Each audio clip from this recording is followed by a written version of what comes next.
Okay, welcome back to People Who Teach, a podcast about the habits, beliefs, and ideas of people who teach. My name is Brian Seppi, one of the hosts here. I share the stage with my talented colleague, Mr. Andrew Stella. We are excited today because we are bringing in a guest that works closely with Andrew.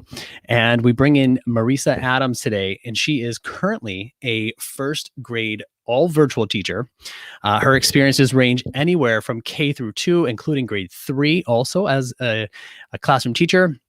Her experiences stretch into instructional coaching, and she is reading recovery trained. So we are excited to get this podcast started. I will let Andrew take over, introduce Marisa, and we will get rolling here. So before we introduce Marisa, the connections are through the roof of how we, all three of us, really know each other. And I met Marisa, this summer heavy, because we're both remote teachers. We're both in the remote academy at our district.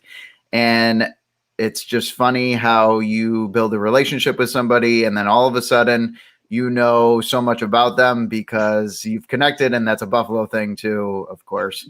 And the connections are, again, through the roof. But Marisa, we're really happy to have you here. And we want to start out by just asking you, we're going to start right from the beginning. How did you get started in education? And then I feel like as we start to get through some of the questions, we're going to hear our names pop up and people we know in your journey as an educator.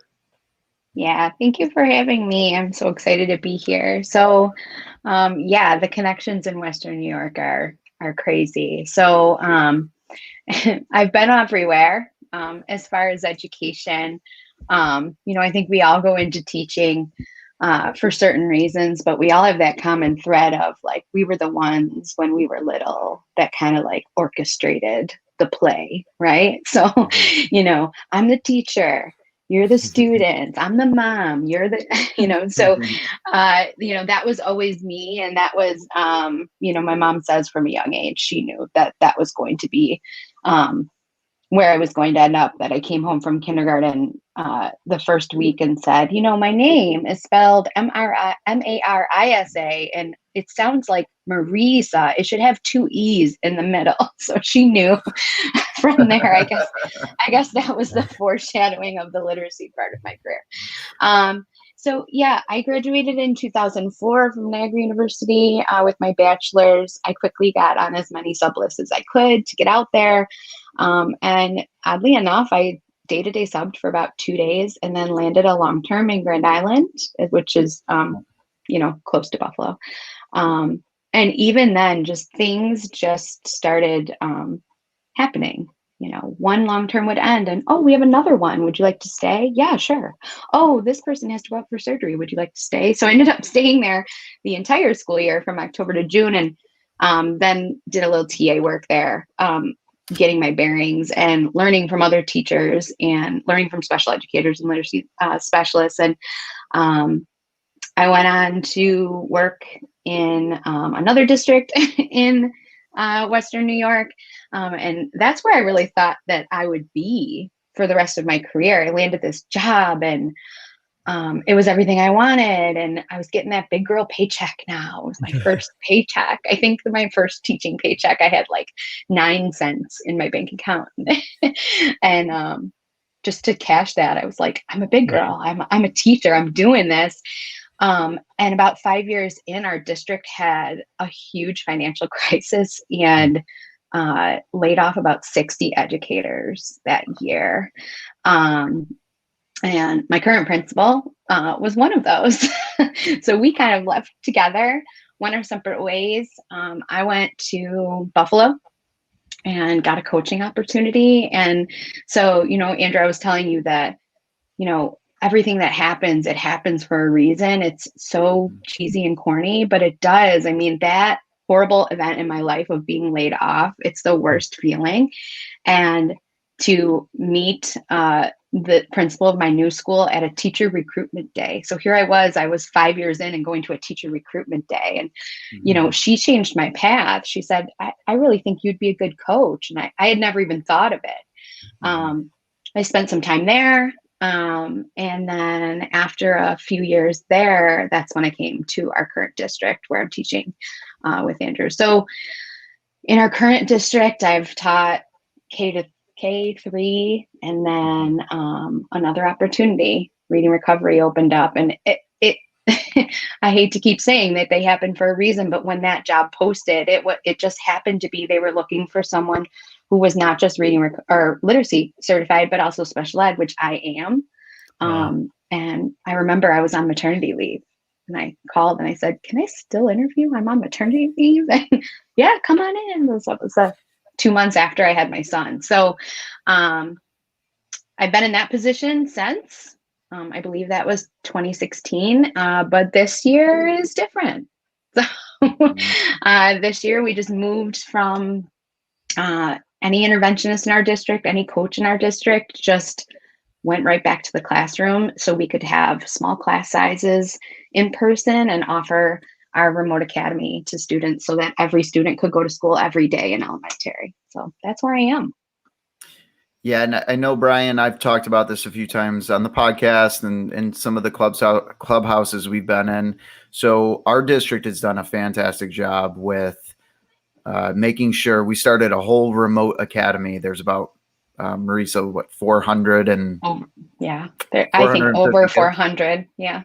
Yeah, and we were really flexible. And teachers, instructional coaches, moved positions and did what we had to do to make it work. And it is working. And we have small class sizes where, I talk to a lot of people all over the country and they don't have that. And we made it work, and we have kids in school 5 days a week. And the kids who are doing remote are in remote, and they're thriving too. And that kind of gets us to where we are now, and describing our journey from, we failed to mention this. Today is March 13th, 2021. So this is a special podcast that it has been exactly 1 year since we shut down. So my next question is, Marisa, I want you to think about March 13th, 2020, and talk about what were you thinking? Well, what happened in your position? Because my position might have been different from yours, might be different from Brian's. And what were you feeling? What happened? What were you thinking? Yeah. I mean, I decided to record with you guys today from my teaching closet because I know all of us had to find places in our house to teach. And this was it for me. I have a large closet on my second floor, and my husband set it up, and here we are. So I felt like I needed to be in an authentic location for this conversation. But when you ask me that question, the first thing that comes to my mind is our superintendent was beginning to send us emails about COVID as far back, I checked my email, as February 6th. Wow. And he was on top of it. He was on top of it. He said, we're going to up our cleaning measures. Here's what I'm doing. I'm adding more cleaners. We have these new products. And I didn't really take it seriously. I'm not a person who watches the news nightly. I get most of my news from the internet, on Twitter. And I remember walking into school on March 11th. So you said March 13th, but I'm going back to March 11th because March 11th was a turning point for me with understanding the possible magnitude of what was going to happen. I was walking into school, and I vividly remember this. There's a substitute who regularly works in our building, and we're walking in, and good morning, we're talking. And she said, I'm just so anxious. And I said, oh my gosh, are you okay? And she said, I'm just so anxious about COVID. And I played it off like, oh, I'm sure there's, it'll be okay. I'm sure. I don't know. I think the media, looking back on that conversation, I'm like, how could I be so naive? How could I be so uninformed of what was happening? And so later that day when I got home, they had canceled March Madness. And I said, oh my gosh, this is huge. They're canceling sports. Right. They're canceling huge sporting events. they're going to cancel school. What are we going to do? And so I know that the following morning, we all got emails. I don't know if you remember this email. It was fill book baggies full of books. Let kids fill their book baggies as far as they can. Get all their math workbooks, get them all ready, start sending things home today, and get the 3 through 5 kids their one-to-ones and make sure they have chargers, and teach them how to get on Schoology and teach them how to access their Gmail. And we were rushing to make sure that they were somewhat prepared. And the 13th, oddly enough, the 13th, I was supposed to have, now, if you're not a reading recovery teacher, you might not know, but I was supposed to have a behind the glass, which is when you teach in front of your colleagues. So all of the reading recovery teachers from the district were coming to my school to watch me teach my new reading recovery student. I only had one. And I remember one of our administrators coming over and getting my tech set up. This was on March 13th. Wow. March 13th. And by 10 a.m., I got the email that was canceled. And I knew that things were moving because all of our coaches were over at district in a huge meeting. Yep. And I actually have a video of a student, because I was videoing a student for a case study that I wanted to present at the National Reading Recovery Conference that was all virtual this year. So it's on the back burner. But and the clock in the background says like 12:26. And I know that at 12:30, our literacy coach walked into our office and said, I need you all.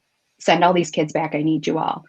And I don't know what happened at your building, but it was me and every adult we could find filling packets, just sight words and math and anything to get them through the next 2 weeks so that we could figure out what was going to happen. And so that was March 13th, which was just craziness. It's such an interesting story to hear from your perspective, because obviously, we all have our own experience on that day, but just to hear that, like, I know how important that day is, just as somebody who has observed reading recovery, that idea that you're like, that's how you learn in reading recovery. Like your colleagues come over, it's behind the glass, and I like that whole experience, just to go normal that day, to have that on your radar. Your night before was thinking about that child, right? Was thinking about, right. So all is normal and good in your world. And then, like you said, that just that the way you told that story about your clock at like 12:26, and just sort of knowing that something was coming, or even just the story before that, walking in with the sub and starting to feel this anticipation that, because I won't go into my whole story, but I kind of felt that building, like you kind of described this building action, right? This rising action of the day. And it's just like a teacher to describe it as rising action, whatever. But I know what you mean by that, because, the same kind of things, the same events, like you said, were happening in our area in particular. And we too, much like you guys, our superintendent, our ASIs, our leadership, honestly, without them, I don't know what our educational community would have done. They were incredibly knowledgeable, supportive, understanding, led the way, didn't flinch. It was really impressive. And so, that whole day, just like you said, that you felt that something was not right and off. And then now you're packing backpacks at 2:00 and you're trying to make sure that kids are, what are we going to do? Right. That sort of was the way that we all left that day, was like, now what? You make a good point about leadership. And I say this all the time when I talk about our administration. This pandemic really unearthed like who was really good at managing their district, and then who were the leaders.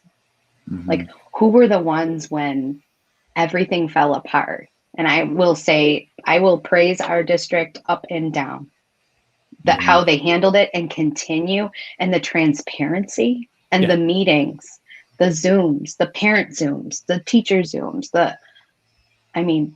it's unbelievable. And it's not the same. It's not the case everywhere. No, for sure. You're right. You're right. And I was I just wrote, I was writing an article and I was reflecting and taking some time to reflect on that day. And then actually that summer too, because that summer was really stressful, right? It was, we didn't know what we were going to do. I thought I was going to be in the classroom until, man, like mid-August, was it? I don't know. It was about 2 weeks before I wrote it down. Yeah, I was fully Mhm. expecting. I knew I was going to have a classroom, but I was fully expecting to be in person. And then what happened in our district was there was a huge rise in parents who wanted the virtual option, which made the our remote academy the largest elementary school in the district at that point. And so we all jumped ship. And And that's when I met you. and I was just going to say, and that's when I met you, because we had to kind of come together, right? And, put our heads together and really start being creative and thinking outside of the box. I remember the first day that I knew I was going to be remote, and, we contacted each other. We really didn't know each other that well, like No. a little bit, I was posting on TikTok, constantly. And, I remember like touching base with you, and we were like, I think we were messaging on like Twitter, and I was like, you could just text me and we could Yeah. just text each other, and then next thing you know, we're collaborating, and our relationship built real fast because we were in this unknown territory together, and there was a lot of sharing of resources or ideas, and how are we going to do morning meetings, and how are we going to do this all. So there was a lot of collaboration. And even looking back on this, number one, I value you, and you're an amazing educator, an amazing colleague, and super easy to work with. And the really cool part was this experience for me, and we're only a year in, but so far this school year, I think we're learning a lot of things that as educators we would never learn if we were in a classroom. How do you Absolutely. feel? How do you feel about like remote, and how remote has gone so far this year? And what are your takeaway? Like, what are some takeaways, and what do you think? Yeah, it's crazy. You and I, well, I also respect you as a colleague and so thankful that our paths crossed, because we're at different buildings. Our paths may have never crossed. Yeah. You never know. Yeah. But the other the other link for you and I was our special student that was my student that is now your Mhm. student. Yeah. So that Definitely. is, that's our buddy. I think, oh, go ahead. Oh, no, it's just a unique perspective too, and I love having kids. So I teach in 1 out of 4 of the elementary schools in the district, and I have no kids from my elementary school. I have kids from every other elementary school. So it's really, really great getting to see these other kids and collaborate with other teachers. And, you know, um, I have a lot of English language learners in my classroom, and Marisa does too. And we're working with ENL teachers from other schools in the district. So we're just, and I think it's making our district stronger and our community stronger. Yeah. And, people ask me how it's going all the time when I say, even I was getting my hair done today. I'm just like, how's it going? Yeah. I'm like, Yeah. it's almost like they're mourning for us. So, Uh, I said, it's actually going really well. yeah. It's Yeah. going really well because I made it about relationships in the beginning. You and I had those conversations, Andrew, where like we have to have fun. First 20 days of school, we are going to have fun, learn how to use our tech tools. Mhm. That's what we're going to do. We're going to make them want to come back every day. Because if we can't get them to love it and come back and love us and know that we love them, then nothing can happen this year. And it was Mhm. really about connecting with those families, understanding what the dynamic of each individual house, um, learning as we go. I think I just had a parent stay on Zoom on Thursday, and he popped on and he said, "Hey, do you have a minute?" I said, "Sure." And I'm going, "Oh gosh, what happened in a breakout room? I'm so nervous." And he said, "I just have to tell you that this is like the best education my daughter's ever received." Wow. I said, I almost had to turn off my camera because I was so emotional about it. And I said, it's a partnership. It's not just me. It's you getting her on in the morning. It's you saying, hey, Mrs. Adams doesn't want me to help you that much. I'm going to point this out for you. And it's coaching those parents too I love when a parent asks me, how much help should I be giving them? And so here I am coaching parents. It's so interesting. But that's such an interesting perspective. I just had that same conversation with a colleague on Friday in our coaching session, and she did bring up that she had to have a parent-teacher conference. This is kindergarten, and it's writing, and she did have to have a conference with a parent and just say, like, look, it's okay to be involved. When it comes to this type of writing right now, it's important that we try to operate and see what your child is bringing, and obviously you both know that, but I thought that it was such an interesting perspective because I don't know that if we were in a traditional classroom setting, like those are sort of the gems of virtual teaching right now. Like you said, that idea of, I love your perspective. Like, I have time to coach parents, and I'm actually going to take that back to my colleague and just let her know that, like, yeah, what does coaching a parent look like right now? And just like, how much do you want to be involved? What are you noticing? If there are struggles, here are some things, that's exactly what it is. It's the partnership. It's possibly the coaching into it, and all for the child's benefit. So I think that's just such a nice perspective. And I love your line about those first 20 days and making them want to come back. Love that line, because that was exactly, I mean, we should carry that into our campus settings also, right? That has to be the goal, but I love that as sort of like that feels like that is your line and part of what you're bringing to this conversation. So thank you so much for saying that. That was great. Yeah, no problem. Good. I also talk about like things like you were talking about when you were talking to somebody, like things are okay. Like, and I think that scares people sometimes. Like there's some advantages that I've found in remote teaching that I wish I could do in the classroom. How often can you be in a text and be able to do some orthographic mapping annotate in the book on the screen? You can't do that in person. And I think sometimes it's all about our mindset, right? How we think, how we think translates over to our kids and our students. And if we have that positive attitude, kids are capable of anything, anywhere, anytime. And that's been apparent to me during this COVID experience. So it's insane. So we are here in the learning portion of our lesson plan or our conversation. Andrew and I like to structure our conversations as lesson plans. So we came in with the hook. We're still in the learning zone here, and then we'll get on to the exit ticket.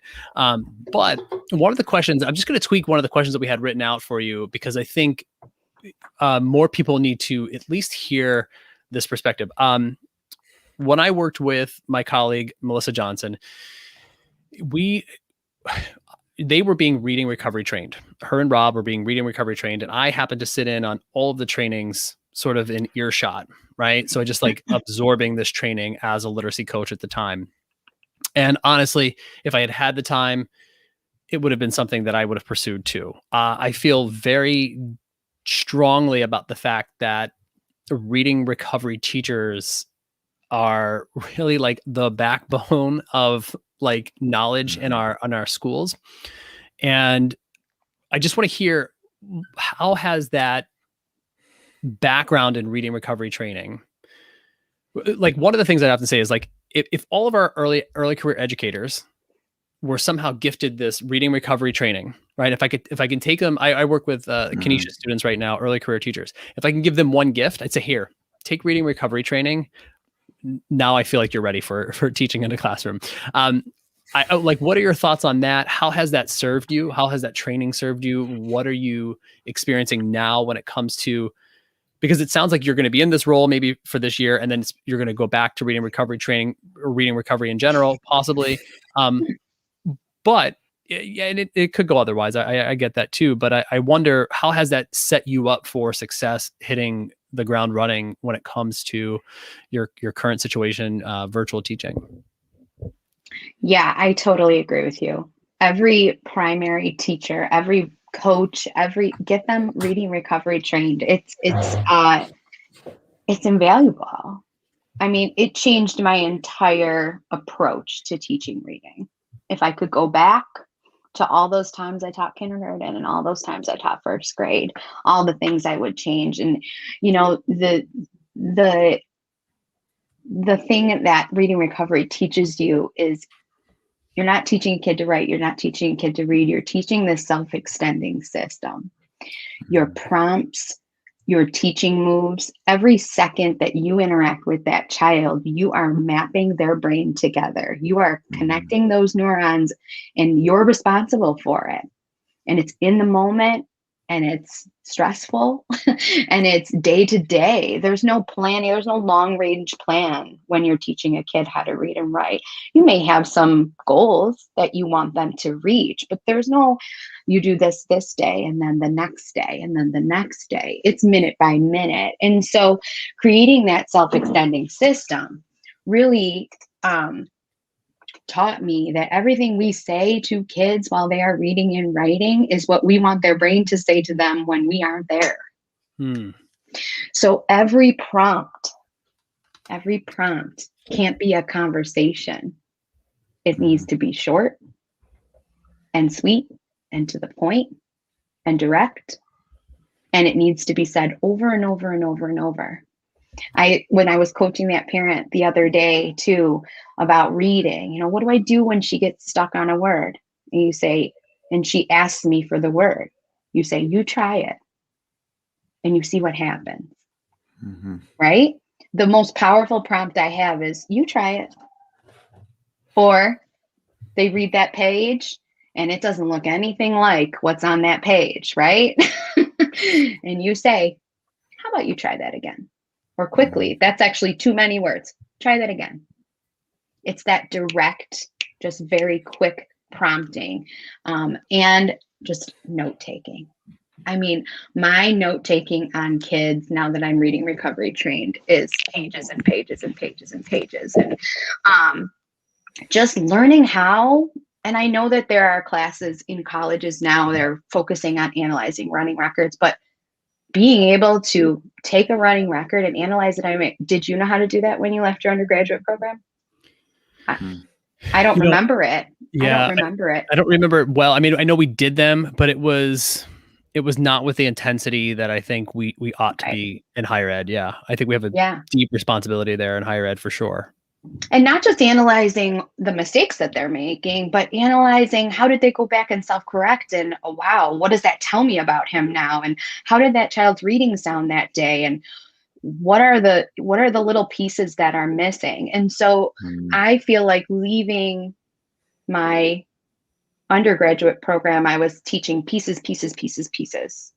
And I even think being a literacy or having a literacy master, I was like, teach sight words, teach sounds, teach this. And it was piece. It was part to whole, where I think reading recovery is whole to parts. Like, here is this thing, and let's get all of these pieces in.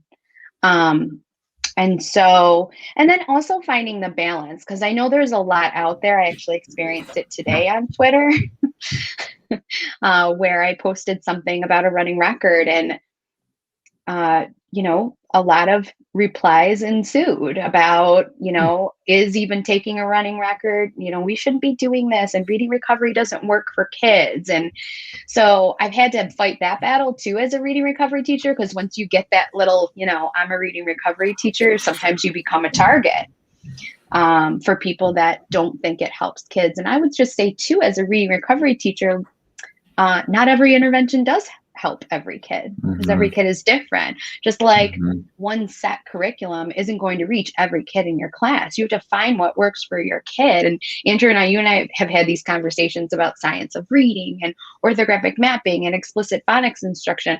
And reading recovery is not against explicit phonics instruction, but it orchestrates that into all of our lessons. So I welcome anyone always, if they have, doubts about our program, like we're trained to have people come in and watch us, you know? And so, you know, I also learned being the reading recovery teacher that the power of having a parent watch a lesson. Mm-hmm. I have parents come in and watch multiple lessons, one in the beginning, one in the middle, one in the end, to just see their child grow. So, you know, I mean, to say it's changed the complete way that I teach reading and writing, yeah, it has. And do I feel that? Oh, go ahead.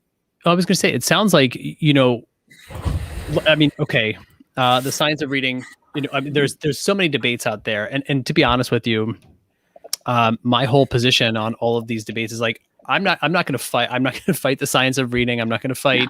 You know, I know people are like, well, I teach Lucy. I don't even know what that means. You know, I was like, are you talking about reading and writing curriculum from Teachers College Reading and Writing Project? I mean, that, you know, there are so many things out there that people want to, like you said, sort of rail against a little bit. But what you're describing when it comes to your training is being responsive to the kid that you're with, bridging the gap with parent communication in a way where they actually get to see real-time results and progress over time. And then the most important thing is, not only are you learning everything when it comes to the teaching moves, but it is making you more explicit in your instruction. It is making you more responsive. But at the heart of what you're describing is you've become more curious. You've become more observant of behaviors. And I think that's the thing that we all need. Like you described early on about the running record. You know, sometimes I encourage colleagues, I'm like, I know we want to be in our paper, but we also got to check the eyes. Where are the eyes going on the page? Like, I want to know that information. You know, I want to see what they're cueing in on. And I just feel like that comes, I'm grateful that it is part of me in some ways, but if I had one thing to give to early career teachers, it would be that sort of mindset, like you're describing, the knowledge base of teaching reading that way, one, but then two, the being responsive, being open, being observant, and really working on that lean prompting, which I feel is so critical. So thank you for sharing that. Yeah.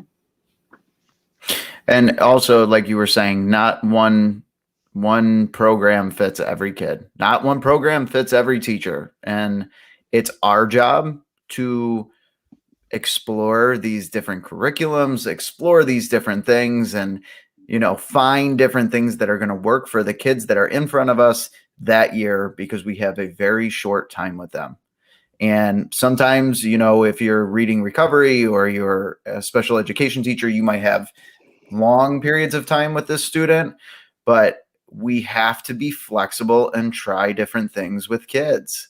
And we have to change our mindset. And especially during this time, during COVID, it's more crucial than ever to be open to different things and be willing to learn and try new things. So it's so true, Andrew. And to your point, just tying that all together with what Marisa said at the outset, which is above all that training, above all of that training is the mindset of really cultivating those relationships with students and really making sure that we're secured there first, because then all of that lean prompting, all of that pushing kids and really building up the rigor in the room, like all of that can happen once kids have that buy-in. And I think, you know, you illustrated that so beautifully, Marisa, at the outset. And Andrew, I know you and I talk about this a lot too, with just making sure that kids are all in on that process, which is a big deal. So, yeah. All right, Andrew, off to you, my friend. All right. Next So, question. yeah, we've been talking a lot about remote, and I think we're both in the same situation. We do buddies. So we do buddies. Brian, this is awesome. We get our kids together every Wednesday. We get first grade and third graders. We had them in Bamboozle breakout rooms. You know what Bamboozle is? Yeah, love that. That's great. Oh, it's great. And the third graders share their screens, and they have jobs, and they run the room, and it's, I mean, we're giving these kids these life skills, these responsibilities, and we're doing all this amazing stuff. And it's really hard to talk about the flip side of it, but I want to know, like, what is the hardest part for you of remote teaching? Because, and not in like a negative way or anything like that, but there is stressors. It does get stressful sometimes, and there is hard parts of it. And I want to know, like, what is challenging for you with remote teaching? Yeah. By the way, buddy time is the best time of the week. Of And course. my kids are ready to share their screen, by the way. They told me. They said, do you Oh, think we could be the screen sharers? oh, I love it. So we're going to give them that leadership opportunity this week. Absolutely. Third graders will be so bummed. No, they'll love it. I think with my reading recovery background and just, I give a lot of nonverbal prompts throughout the day when I'm working with kids. And you cannot give nonverbal prompts in remote unless you're just pressing the mute button, right?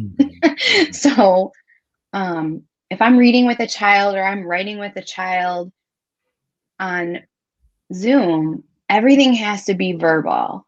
So if I'm really trying to get a kid while they're writing to go back and reread, to think about what word comes next, I have to always say, go back and reread. If they were in front of me, I would tap at the first word on the sentence. And so that just seems so minuscule, but I miss that so much, being able to just tap a kid on the shoulder instead of muting his microphone and saying, please don't interrupt me again. You know, I'm not that teacher that calls kids out ever. But I feel like in remote, I don't know if you experienced this too, Andrew, there are those kids that are maybe in the chat while you're trying to teach and you have to say, you know, Bryson, please get out of the chat and pay attention. When in the classroom, I would just do a quick little, you know, the look. Yeah. The look that we all have. But if they're not looking at the screen, you can't do the look. You can't do the look in virtual, the teacher look we all have. So that's very tricky. Also, emotional support is very tricky. Not being able to touch or hug a child is the worst thing to ever happen to a teacher and a student. I had a student return to in-person, one of my reading recovery students from last year, just last week. And she saw me and ran up to me. I was like, oh no. And, you know, thankfully beforehand, I said, we can do this hug. And I know you guys can't see me because I'm on the podcast, but I'm hugging myself. You know, that's but the emotional support of not being able to be there, and they're upset, but their parents are there, but their parents are somewhere else, and just giving that emotional support to them if they're just having a really rough day. There are times where I've had a whole class together and I really need to just take this student into a breakout room and talk to them, but I have no one there to manage the rest. So I have to make that decision in that moment, where if it was in the classroom, I would just pull that student aside. So tricky with remote. And then the other tricky things are just, you know, siblings, dogs, TVs, toys. I mean, the siblings are just like a part of our classroom at this point. They're climbing all over. They're just, hi, Mrs. Adams. You know, they just, you know, but, and, you know, in some of our families, you know, Andrew and I share students from the same family. So I can hear Andrew teaching all day. He can hear me teaching all day because they're in the same room. So that's tricky too, you know. It's so true. I walk down the hallway just to see kids, and I'm giving the fist, the elbow bumps as I'm walking down. Kids are, you know, and it's like that thing of, you know, the kid's gonna run up and hug you, and I'm like, don't do it, but please do it. Okay, come on, let's go. You know what I mean? Like, you know, and as a teacher, it is hard. It is hard. I think it's hard for the kids. I think it's really hard for the teachers too. We just, you know, and even like in writing, like when that camera goes off or they're doing a seesaw activity, and like, you know, those kids that you would kind of like walk over towards to kind of raise their level of concern, right? And just so they would kind of get moving a little bit more, and you can't really do that. And I guess I always think about this in the back of my mind, but now that you've said it, it makes such sense. It's honestly the first time that I'm hearing it, and it makes me empathize with my colleagues who are remote right now in such a way, because we've talked about writing being different and harder. in a virtual setting. Just writing of all the subjects for whatever reason. Well, no, we know the reasons. Writing is challenging. But what you brought up is the piece that I think I need to bring back to that group and just say, I feel you on this. I know that the nonverbal cues that we are all so accustomed to using because they work, right? Because they work, like you said, that tap. And that tap isn't me verbalizing the prompt. It's just getting, then they know automatically that they should check that thing, or they should start there, or check it again. Even with the nonverbal, it just feels like, I'm so glad you said that, because I think this is going to be such a powerful moment for so many who are in this boat listening to this podcast, where they're like, yes, that's exactly like Andrew just did. It's like, that's exactly the challenge. And you articulated that so well, and just, it makes so much sense, because that is a little bit of the missing ingredient. That is the embodiment of who you are as an educator. And that feels restrained, right? Like, absolutely. Well, I'll also say too, and here's the flip side on that side too. So we're always giving these verbal cues, right? We constantly have to verbally say things to kids, and like, it's all verbal. So looking back on March 13th, 2020, I remember having kids in my class being like, oh, TikTok, all this stuff. I can't imagine that I'm doing a podcast right now, number one, that I'm on social media platforms using my voice. I always knew it was something I wanted to do, but if anything came out of this past year, it's that I'm verbally saying all these things. Like I was just talking to Brian right before this podcast, like I haven't been writing. I haven't been doing that because I've been using my voice so much. And I think I'm using my voice all day in the classroom, and I'm using all this tech, and things have just kind of shifted. And maybe it's a good thing. I don't know. You can look at the positives and the negatives at everything, but it's definitely different. Like, what do you think, Marisa, like, what do you think education is going to be like moving forward from here? Like, and I know that's a really hard question, but like, maybe in the next year, the next 2 years, the next 5 years, the next 10 years, like, with all the technology that we have now, with all these, we made it work, right? We made it work after about a week. We figured out that we could do Zoom, and we were going to get kids online, and we were going to get them on Seesaw and Google Classroom, and everything was going to be fine, right? So how is this going to impact education moving forward? Because I can't process it yet. I don't know. Maybe did you have any kind of idea what next year looks like, or just even going forward? I think about going forward. Yeah. I think we have kids who prefer virtual school and that thrive. Kids that introverted kids who would not talk at school are blowing us away on Zoom. I have a student who, behavior intervention plan in kindergarten. We're talking about, SST. We're talking about him every 6 weeks. We're intervening. He's flourishing in my class because he gets to be on Zoom for a little while. Then he goes and gets to take a break. He can eat while I'm teaching. He can move his body and, make sounds and make noise and hold his little squeezy animal and, get all his sensory stuff out. And he's muted and he's listening. So often we think that those kids that are moving and shaking and, that they're not listening, but they're listening. They really are. And so I really feel like virtual will always be an option. I don't know what that looks like in our district, but I feel like across the country, virtual was already an option in other states. New York didn't really have that option, but, Florida, like virtual school is an option for parents. So I do think virtual school will stay. I just don't know what that looks like for districts. But I was thinking, this question, even 10 years ago, my administrator, Bob, who you know, we worked together 10 years ago. And I remember a project that we did, and he was working on it for his master's project, and he was doing his master's thesis all on fluency. And we thought we were so cool because he got a grant for iPod minis. Remember the ones that were all different colors? Mm-hmm. Or I don't think they were called. The iPod Touch? It was before the Touch. We're talking way back there. So we thought it was when we had Tyler on, and Tyler was talking about how he was doing it had the button. It had the button stuff. to click, Yeah. right? And it had a little screen.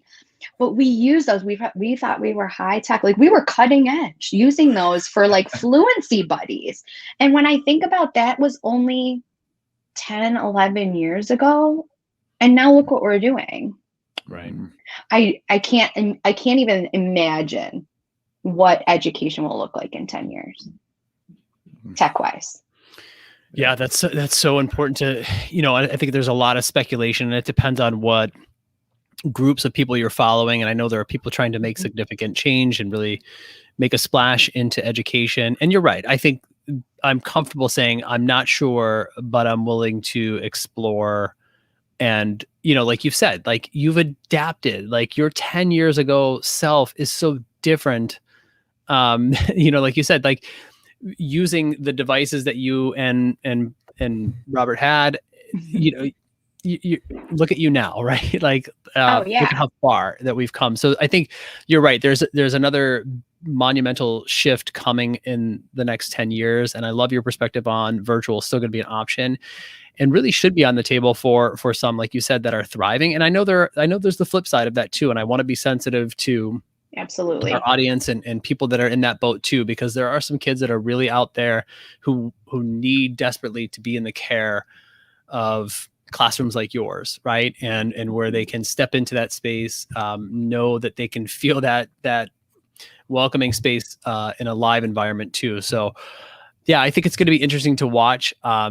I don't really have much to say other than I'm willing to just sort of continue to be observant, be in the conversation, and participate where necessary. And like you said, like continue to evolve and innovate, because there is no, I tell it to the early career teachers that I serve now too. It's like, there is no spot where you just like arrive and all of a sudden you're like, you know what, today is the day where I am a master teacher. It just doesn't, there's no place to get to, right? It's just continuing to evolve and like you said, grow. So love that perspective. Yeah. And I think that I like what you just said about the virtual component. There's a difference between families and students who are given an option, but virtual right now. And it's a little different. Andrew and I have a different perspective because, every child that's in our class, that's what their family chose for them. Right. And so there's a stark difference between, districts that have been virtual since March 13th, 2020, without even giving an option of in-person. Yeah. And the one perspective that I think I've got to dig a little bit deeper on is the caregiver parent perspective of those who started virtual and now decided to enter back into the classroom. I want to hear more from them. If you're listening to this and you feel that you are in that category, or have experienced that, I would love to hear that perspective too, because I think that's an interesting one, just to see what they noticed, and because I don't know that story, and I feel like I want to know that story a little bit more. I'm curious about that for sure. Yeah. Mm-hmm. We ready for the lightning round? All right. Now here's the thing with the lightning round. Now we got to start with lightning round. We got to start calling it the exit ticket, because it's the exit ticket. It's the only way you get off the podcast. Well, I feel like we forgot it last time. This is like the most important part. We're checking for understanding. Yeah. And we had fun coming up with these questions, and I think it's powerful. So, okay. Okay. I'll start us off today. How about that, Andrew? Is that cool? Yeah, you go first. All right. Marisa, this is a lightning round. People ask us, lightning round, exit ticket round. People ask us often, how much time do I have to think? Does this mean that my answer has to be short? Does it mean that we want the first thing that comes to you, honestly? And if it goes a little longer than, a minute or so, we're cool with that too. So here we go. All right. Exit ticket lightning round. What is your go-to snack you couldn't live without as a teacher? I'm more of a coffee person. Okay, so can't live without the coffee. Have coffee. I gotta have coffee. Okay, all the time, at all points. Go ahead. I'm going to ask a follow-up question to that because I'm in one of these categories, and I'm curious to hear your thoughts.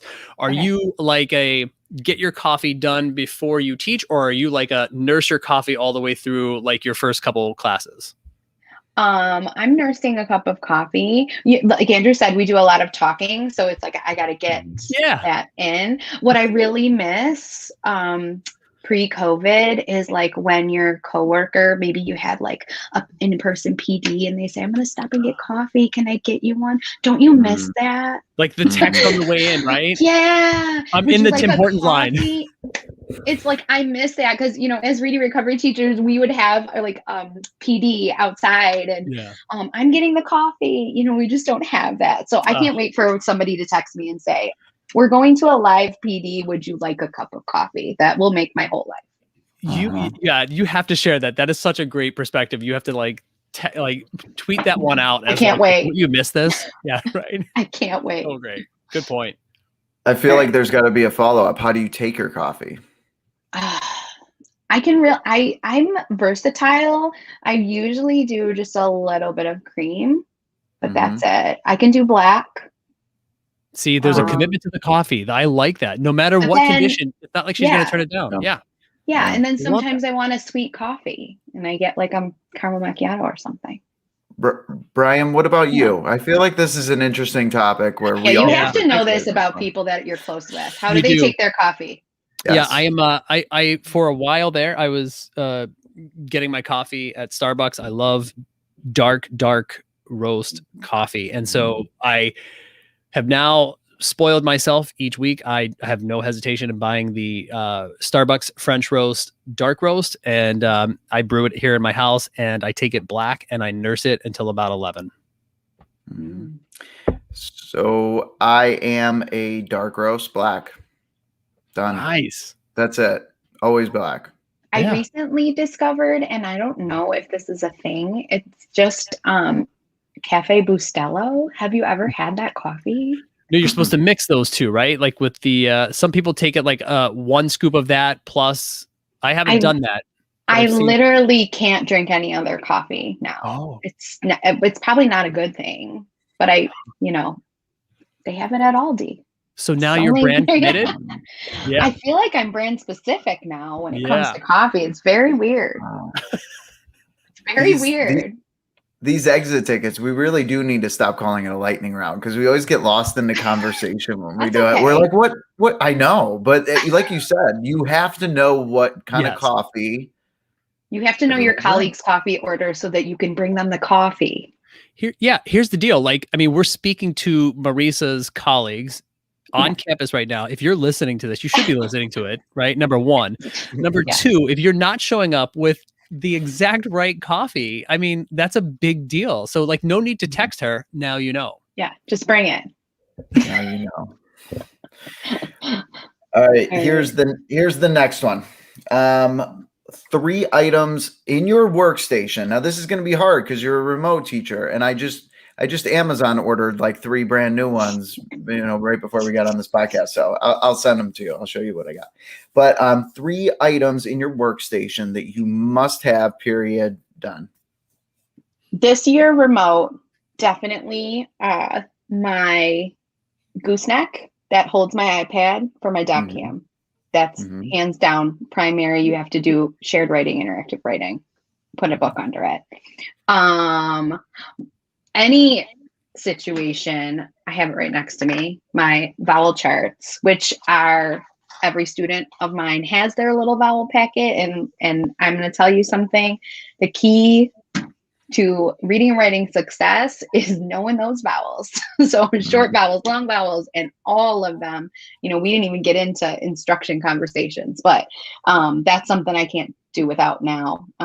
That's another change in my instruction lately that has been big. And then my timer.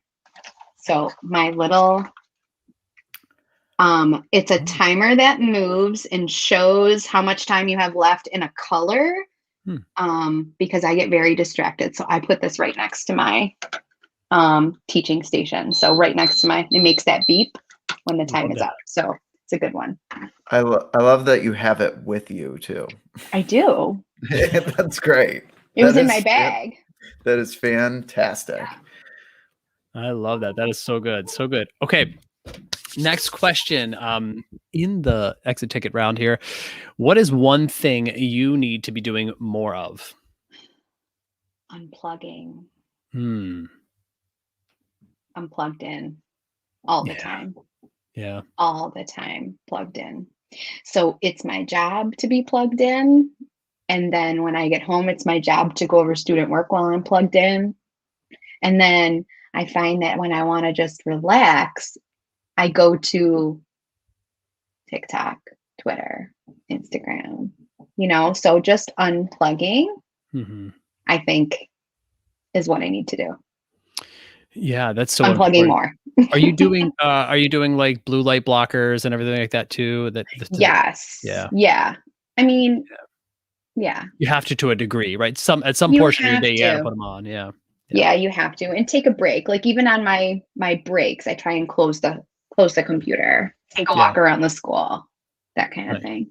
The other thing, by the way, just so you both know, and I'll put this in here as a plug for anybody, is the Calm app was free for educators in the beginning of the year. It is now removed, I believe, but you can get Headspace for free educators too. So if you just go to headspace.com/educators, you can sign up for Headspace too, which is a nice little thing to have, like you said, to unplug, because sometimes I feel like I need that 6-minute guided meditation of some other person, even though I'm doing it poorly. I need that because, like you said, it just takes me away from the wanting to be sort of mindless and scrolling or finding other content. But you need a little bit of both. I understand that is a. I do enjoy Headspace. Rainy Day Antiques. Good, yeah. That's my Rainy Day Antiques is my fall sleep. Yeah. Headspace. Good. Yeah. Good stuff. Oh. I think we'll just have to repeat that question just one more time. Mr. Stella, you're on mute. my mic is muted. This is what we do. If you think that you would not make this mistake, like that is the mistake I will make over and over and over again, my mic will be muted. Number one. I jumped in frantically to try and save it too. I was like, no, we're gonna get it. We'll get everything he says, and I tried to push it. It didn't work. So one more time. One artifact you still wish you had from your early teaching days, and this is a good question because that one puzzles me. It really does. I love that question. Oh, I know exactly what I need, because young me thought 16 years ago that I would remember every face and every name of every class I ever had. And so I didn't take the time to take the class picture and put their names on the back. And I feel like I was just talking to a friend the other day and saying, I feel like I forget their faces. I don't know what that year I taught second grade. I remember, you remember those kids that are unforgettable, but the rest of the class, like I wish I just had, there's a teacher in our building that has the pictures of every class, and I'm sure he's got the names written on the back. So that's like the one thing that I wish I had from every class that I ever taught. So I have every picture. Okay. But I don't have the names written on the back, so I'm going to do that Monday. Do that Monday. And the other thing, I don't have my class from last year. Because you didn't get to take a picture. So you need all those kids to send you a selfie and create one. I know. Yeah, that's simple. Yeah. Yeah. You got to make it happen. How would you find all of them? Where are they're all in that building, or some of them are possibly remote? So, some of them move schools too. I know that. So it's gonna be a search. We'll get it done. While we're here though, with that question, how have you done it this year, being virtual with your virtual stuff, both of you? Well, Miss Adams actually prompted my my class picture that I have because Oh, she took yeah. pictures on Seesaw. I had them send them on Seesaw. Then I used, what was it, like Unsplash or something, or Something to you do. remove the background. Remove.bg. Yeah, Yeah, something yeah. like that. Yeah. Yeah. And then And put and them then all in a little like Oh, that's so scene. cool. So it like looks like they're together. Yeah. That's That's great. definitely the craziest part of remote too, when you think about these kids have never seen each other in person. I know. It's And when crazy. you drop something off at their house, you're like, oh, you're taller than I thought you were, or you're shorter than I thought you were. It's just these things that you never think about. Yeah. You know? Oh, that's so interesting. Mhm. All right. So we are about to close this up. We have one question that we like to end with, and we'll give you a minute to think about it. But if you could leave just, I have my stack of Post-it notes that these weren't in my workstation, I would be in trouble. If you could leave just one note and put it in every teacher's classroom, one Post-it note, it's all you get to write. You don't get much to write here. But you had one Post-it note that you could leave for every teacher in every classroom. What would your Post-it note say? Kids are people too. Hmm. I think so often we get caught up in, I'm the teacher, you're the student. They're people. They have feelings, they have needs. Yeah, kids are people too. It's really good. Mhm. I love that. I wrote it down on the Post-it note for you. Oh, great. Thanks. Well, all right. Go ahead, Andrew. Marisa, thank you so much for coming on. It was, again, a pleasure. And, this is what our podcast is all about. It is all about people who teach. We are all connected and we are all in this together. And as we kind of close out this podcast, if you're listening and you find value in the conversation we just had, our podcast, what we're all about, please follow, subscribe. And we're doing a lot of stuff on Clubhouse now too, and we're getting a lot of traction with that. So we're just excited to be here for you guys and excited to talk with teachers about real topics. So true. And Marisa, thank you, Andrew. And Marisa, where can people find you, get in touch with you? Yeah, I'm on Twitter, Mrs. Adams 716. Twitter's where I do most of my business. Mr. Stella wants me to get into TikTok, but I'm hesitant. Well, maybe. Yeah, I think there's like do what you want, right? Like do what you want. It's for some, it's not for everyone, and everybody has a different way that they approach it too. So we will put that into the show notes as well at Maurice at Mrs. Adams 716. We will do that. We so appreciate you being here on the podcast. I think if you've listened to this podcast or you watched the live stream as it went on, or you're watching the recorded version, I hope that you take away some of the important messages and themes that Marisa shared with us today about valuing kids and really putting all of that training to good use when it comes to being flexible in our spaces now, and what you can do to have an impact as an educator. I learned a ton. I know, Andrew, you and I talk about this a lot, where it's like we selfishly formed this podcast to just really learn from our guests and really steal ideas that work and be all in on people who teach. So today was a really, really strong episode, and we're grateful to have you. So thank you so much. Hey, thank you for having me, guys. Yeah, perfect. All right.